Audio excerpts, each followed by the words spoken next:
Élise poussa la porte de l'appartement avec une violence qu'elle ne se connaissait pas. Les mains tremblantes. Le cœur battant à tout rompre. Devant elle. Sur le lit défait. Camille était enlacée avec une inconnue.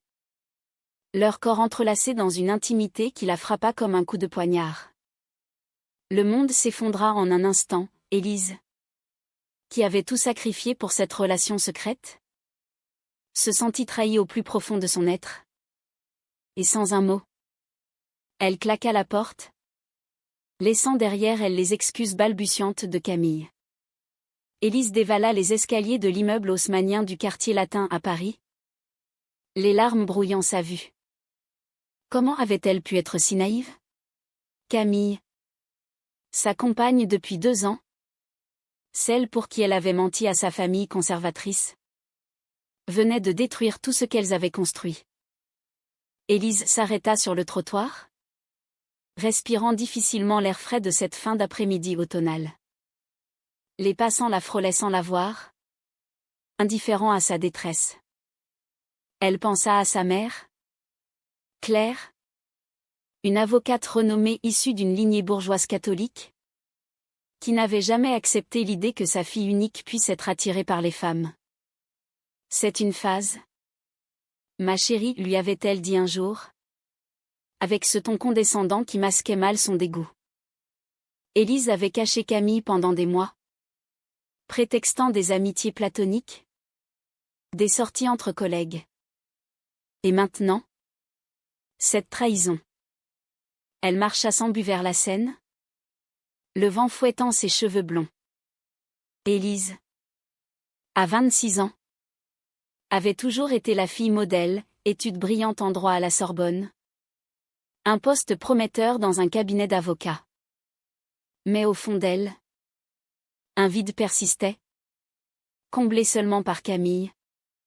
Cette graphiste indépendante de 28 ans. Rencontrée lors d'une exposition d'art contemporain. Leur relation avait commencé comme un feu de paille, des regards volés. Des rires partagés. Puis des nuits passionnées dans l'ombre. Camille représentait la liberté. L'authenticité que Élise enviait. Mais aujourd'hui, tout cela n'était que mensonge. Élise s'assit sur un banc. Fixant les eaux troubles du fleuve. Devait-elle tout avouer à sa famille? Ou bien se taire? Ravaler sa douleur? Et continuer à feindre une vie hétéronormée pour plaire à tous? Le soir même, Élise rentra chez elle. Un petit appartement cosy dans le Marais. Son téléphone vibrait sans cesse, des messages de Camille. Suppliant. Expliquant que c'était une erreur. Une faiblesse passagère due au stress de leur relation cachée. Je t'aime. Élise. C'était rien. Juste une bêtise. Élise effaça les messages sans répondre. Elle se servit un verre de vin rouge. S'installa sur son balcon. Et repensa à leur première rencontre. Camille. Avec ses cheveux courts et son sourire espiègle. L'avait approché lors du vernissage. Vos yeux verts me rappellent les forêts de Normandie, avait-elle dit. D'un ton taquin. Élise avait rougi. Flattée. Et pour la première fois, elle s'était sentie vivante. Mais maintenant, cette vivacité se transformait en poison. Le lendemain matin, Élise se rendit au travail. Les traits tirés. Son collègue, Antoine, un ami proche, remarqua immédiatement son état. Qu'est-ce qui t'arrive? On dirait que tu as vu un fantôme. Élise hésita.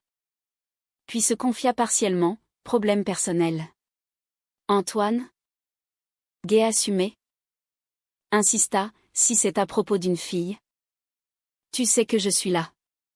Élise hocha la tête, mais garda le silence sur la trahison. Au fond, elle se sentait isolée. Dans une société française qui se targuait de progressisme, les lesbiennes comme elle affrontaient encore des préjugés subtils, regards en coin, commentaires voilés. et surtout, la pression familiale. Sa mère organisait des dîners avec des jeunes hommes charmants espérant la remettre sur le droit chemin. L'après-midi. Camille l'attendit devant le cabinet. Élise la vit de loin. Adossée à un mur. L'air penaud. Parle-moi. S'il te plaît, implora Camille en s'approchant. Élise s'arrêta. Le cœur serré. Pourquoi? Pour que tu m'expliques comment tu as pu me faire ça? Camille baissa les yeux, j'étais perdue. Notre relation est si compliquée. Avec tes parents qui ne savent rien. J'ai paniqué. Élise rit amèrement. Paniqué? Et moi? Alors? J'ai tout risqué pour toi. Elles marchèrent ensemble vers un café. La tension palpable. Assise à une table en terrasse. Camille avoua, c'était avec une ex. Juste une nuit. Je regrette. Élise sentit la colère monter. Une ex? Tu m'as dit que c'était fini. Camille tenta de la prendre par la main. Mais Élise se dégagea. Je ne sais pas si je peux te pardonner. Ce soir-là.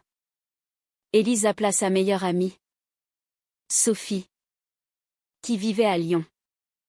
Sophie. Lesbienne mariée? L'écouta patiemment. La trahison fait mal. Mais demande-toi si c'est réparable. Et tes parents? Tu ne peux pas vivre dans le mensonge éternellement. Élise soupira, il me renierait.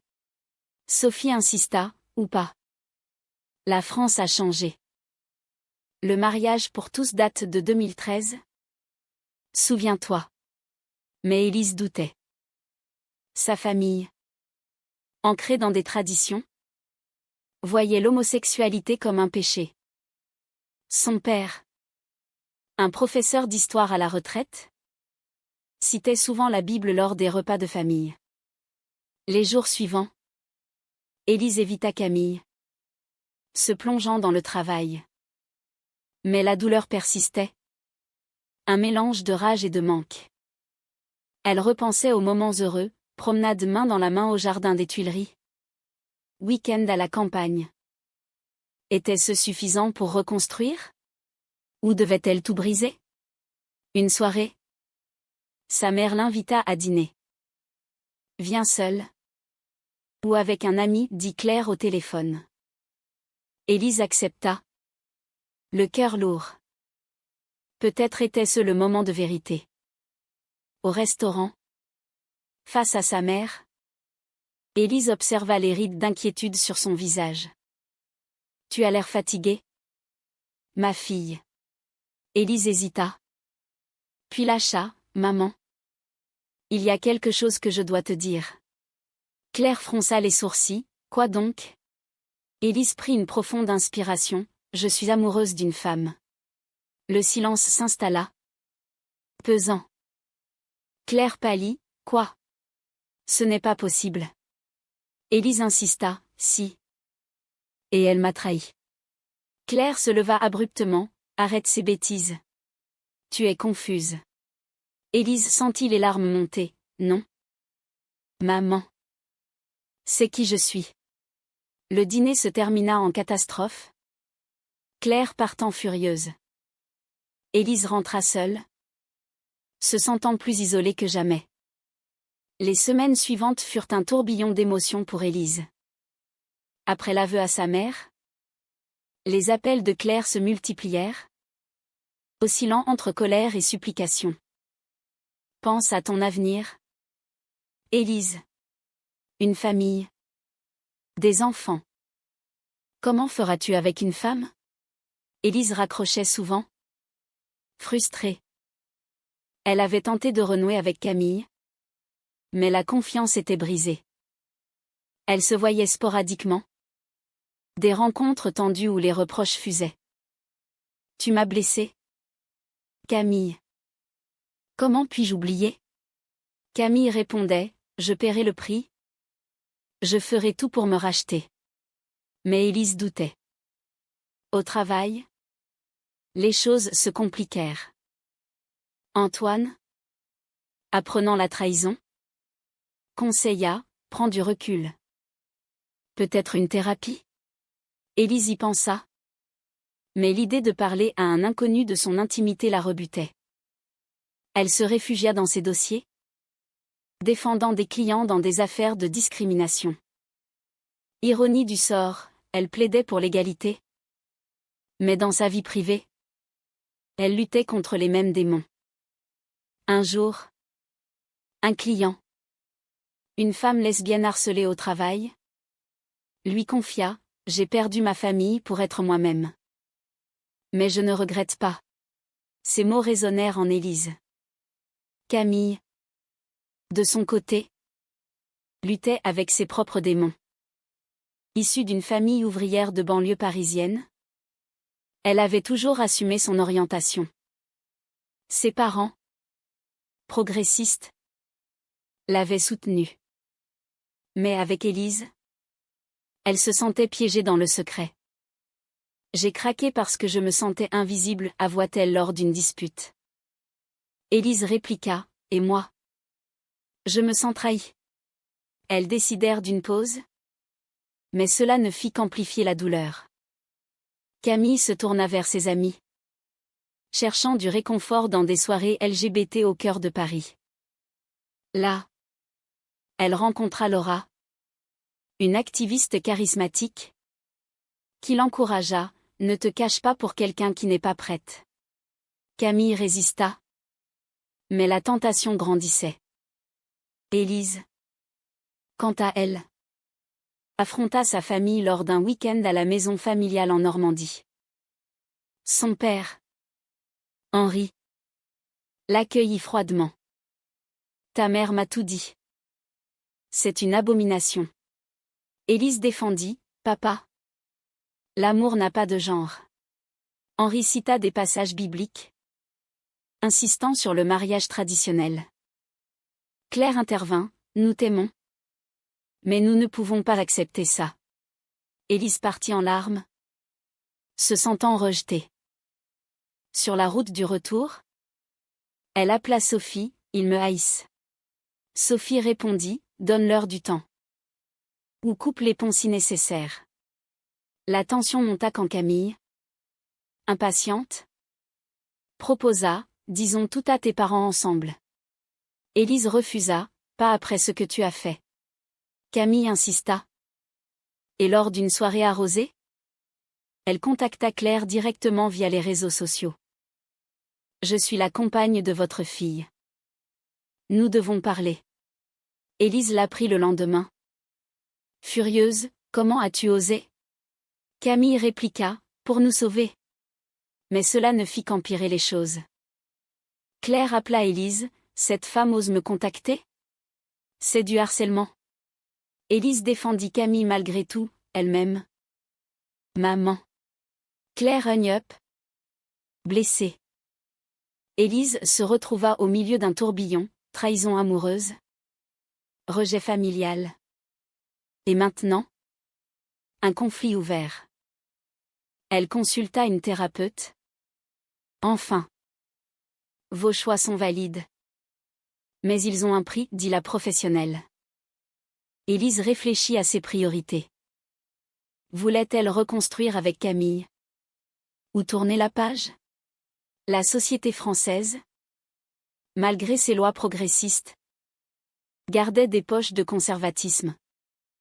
Élise lisait des articles sur les discriminations LGBT, se sentant solidaire. Un soir, elle assista à une manifestation pour les droits queer, se sentant pour la première fois entourée. Là, elle croisa Laura, l'amie de Camille, qui lui dit, Camille t'aime vraiment. Mais elle souffre. Élise douta, était-ce de la manipulation? Les jours passèrent. Et Élise prit une décision, confronter Camille une dernière fois. Elles se retrouvèrent au Pont des Arts, symbole d'amour éternel. Je t'aime. Mais la trahison m'a brisée, dit Élise. Camille pleura, je ferai n'importe quoi. Élise posa un ultimatum, prouve-le. Viens avec moi chez mes parents. Camille accepta. Terrifiée. Le week-end suivant, elles roulèrent vers la Normandie. Sur la route, la tension était palpable. « Et s'il nous rejette ?» demanda Camille. Élise répondit, « Alors ? On saura. » À l'arrivée, Henri et Claire les attendaient. L'air hostile. « Que fait-elle ici ?» demanda Claire. Élise répondit, « C'est ma compagne. Acceptez-la. Ou perdez-moi. » Le dîner fut un champ de bataille, accusations, larmes, arguments sur la morale, la religion, la société. Henri tonna, « Ce n'est pas naturel. » Camille défendit, « L'amour l'est. » Claire pleura, « J'ai peur pour toi. » Élise. La soirée se termina sans résolution. Mais un craquement apparut dans l'armure familiale. De retour à Paris, Élise et Camille se rapprochèrent, unis par l'épreuve. Mais la paix fut de courte durée. Laura contacta Camille, choisit, moi ou elle. Camille refusa. Mais Élise apprit l'échange, ravivant la méfiance. Encore une trahison, accusa-t-elle. Camille jura fidélité. Mais le doute persistait. Les mois suivants virent l'escalade des conflits. Élise, renforcée par la thérapie, décida de s'assumer publiquement. Elle posta une photo avec Camille sur les réseaux sociaux, déclenchant une vague de réactions. Amis soutenaient, mais famille et collègues conservateurs critiquaient. Claire envoya un message, « Tu nous humilies. » Élise répondit, « Je vis ma vérité. » Au travail, son patron, traditionnaliste, l'a mis en garde, « Cela pourrait affecter ta carrière. » Élise tint bon. Mais le stress montait. Camille, de son côté, luttait contre ses impulsions. Laura persistait, envoyant des messages séducteurs. « Tu mérites mieux qu'une vie cachée. » Camille bloqua Laura. Mais le mal était fait. Élise découvrit les anciens messages. Explosant, « Tu flirtais encore ?» Camille nia, « C'était avant. » La dispute dégénéra. Élise claquant la porte. Elle erra dans Paris la nuit, questionnant tout. Était-ce la fin? Le lendemain, Élise confronta sa mère lors d'un déjeuner. « Pourquoi ne peux-tu pas m'accepter ?» Claire avoua, « J'ai été élevée ainsi. » « Mais je t'aime. » Elles parlèrent des heures. Claire admettant ses peurs, perte de statut social. Jugement des amis. Élise partagea sa douleur, « Votre rejet me tue. » Pour la première fois. Claire pleura ouvertement, « Je vais essayer. » C'était un pas. Mais fragile. Camille, rongée par la culpabilité, décida d'un geste radical, elle contacta Henri pour une rencontre privée. À un café normand. Elle plaida, « J'aime votre fille. Donnez-nous une chance. » Henri, surpris, écouta. « Vous corrompez ma famille, dit-il. » Mais Camille insista sur l'amour vrai. Henri partit pensif, promettant de réfléchir. Élise apprit cela plus tard. Furieuse d'abord, puis touchée. « Tu as risqué pour nous. » Elles se réconcilièrent. Mais la société frappait. Une cousine d'Élise, apprenant la nouvelle, la dénonça sur un forum conservateur, déclenchant du harcèlement en ligne. Élise reçut des menaces anonymes, dégénérées. Terrifiée, elle porta plainte, soutenue par Camille. « On affronte ça ensemble, » dit Camille. La pression familiale culmina lors d'une réunion de famille élargie. Oncle, tante, tous là. Élise et Camille arrivèrent main dans la main. Les regards hostiles fusèrent. Une tante lança, c'est contre nature. Élise défendit, l'amour n'est pas un choix. Débats enflammés suivirent. Avec des arguments sur l'évolution sociétale. Les lois. La morale. Claire intervint, laissez ma fille tranquille. C'était un tournant, Claire défendait Élise. Henri resta silencieux, mais hocha la tête. Pourtant, le coup était élevé. Élise perdit des amis d'enfance, et son avancement professionnel stagna. Camille, freelance, vit des clients la quitter. Ils disent que je suis controversée, se plaignit-elle. Élise répondit, on paie le prix de la liberté.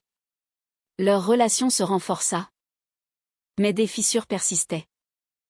Un soir, Camille avoua, j'ai failli craquer avec Laura. Élise. Blessée, pourquoi me dire ça maintenant? Camille, pour l'honnêteté. Élise pardonna. Mais le doute grandit. Sophie visita Paris. Conseillant, la confiance se reconstruit lentement. Élise et Camille suivirent une thérapie de couple. Explorant leurs peurs. Élise admit, j'ai peur du rejet. Camille, j'ai peur de l'engagement. Progrès lent, mais réel. Puis, un choc, Claire annonça une visite surprise. Je veux rencontrer Camille correctement. Élise paniqua, mais accepta. Le dîner fut tendu, mais civil. Claire posa des questions, comment vous êtes-vous rencontrés? Camille répondit honnêtement. À la fin, Claire dit, je ne comprends pas tout. Mais je vois votre amour. Élise pleura de soulagement. Henri appela plus tard, je prie pour vous. C'était un début. Mais la joie fut brève. Laura réapparut, confrontant Camille au travail. Tu regrettes? Camille la repoussa, non. Laura, vindicative, envoya des preuves de leur flirt passé à Élise. Élise, dévastée, encore.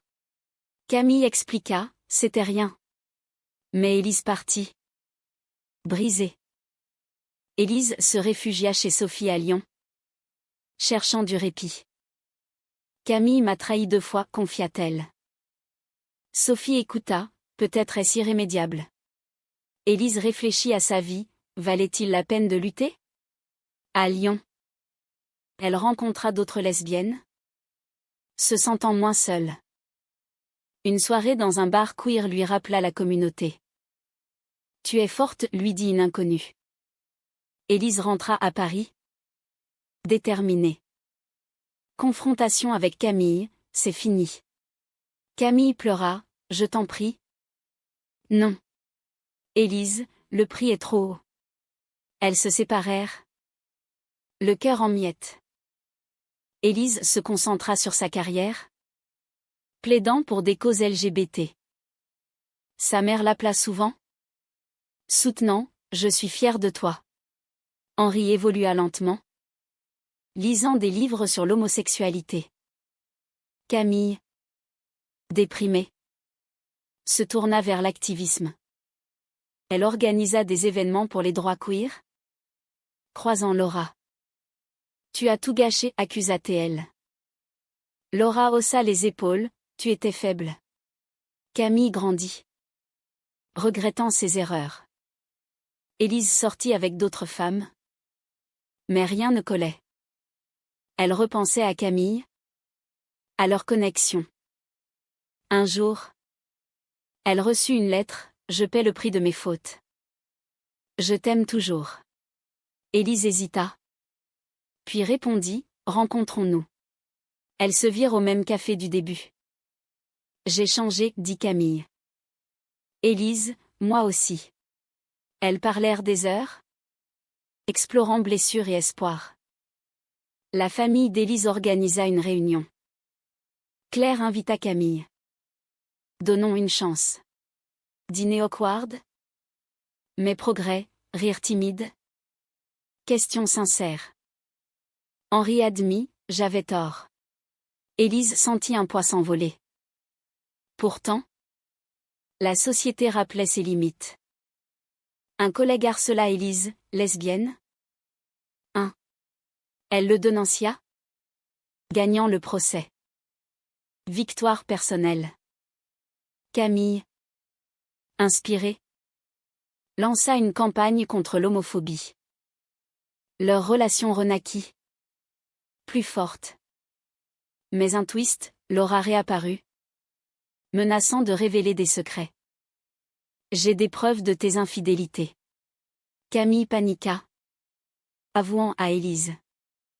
Affrontons-la ensemble, dit Élise.